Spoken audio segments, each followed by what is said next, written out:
हरे कृष्ण।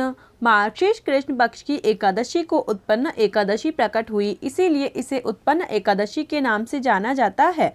भगवान विष्णु को समर्पित होने के कारण एकादशी तिथि को बहुत ही महत्वपूर्ण माना गया है। स्वयं भगवान कृष्ण ने अपने सखा अर्जुन को एकादशी माता के जन्म की कथा सुनाई थी। अगर आप भी एकादशी का व्रत करते हैं तो एकादशी की ये कथा जरूर सुने। कथा सुने बिना ये व्रत अधूरा माना जाता है। उत्पन्ना एकादशी की व्रत कथा।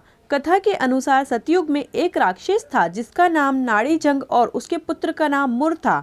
मुर एक बहुत ही शक्तिशाली दैत्य था जिसने अपने पराक्रम के बल पर इंद्र से लेकर यम और अन्य देवताओं के स्थान पर कब्जा कर लिया था।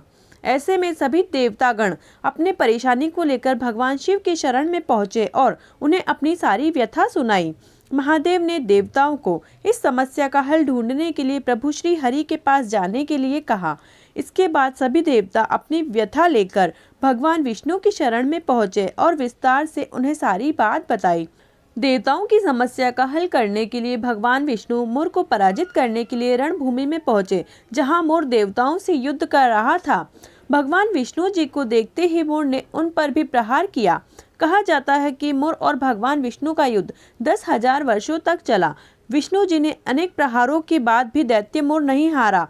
युद्ध करते हुए जब श्री हरि थक गए तो वह बद्रिकाश्रम गुफा में जाकर विश्राम करने लगे। इस पर दैत्य मुर भी विष्णु का पीछा करते हुए उस गुफा में पहुंच गया। उस राक्षस ने भगवान पर वार करने के लिए हथियार उठाए ही थे कि तभी भगवान विष्णु के शरीर से एक कांतिमय रूप वाली देवी प्रकट हुई और उन्होंने मुर राक्षस का वध किया।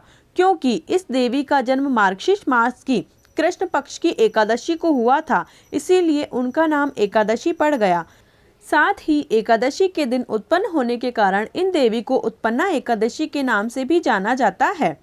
तो इस तरह शुरू हुआ एकादशी का व्रत। तो अगर आप भी एकादशी का व्रत करते हैं तो आपको एकादशी की व्रत की कथा का श्रवण अवश्य करना चाहिए। कहा जाता है कि एकादशी की व्रत कथा सुने बिना जो एकादशी का व्रत है वो अधूरा माना जाता है। जय श्री कृष्ण।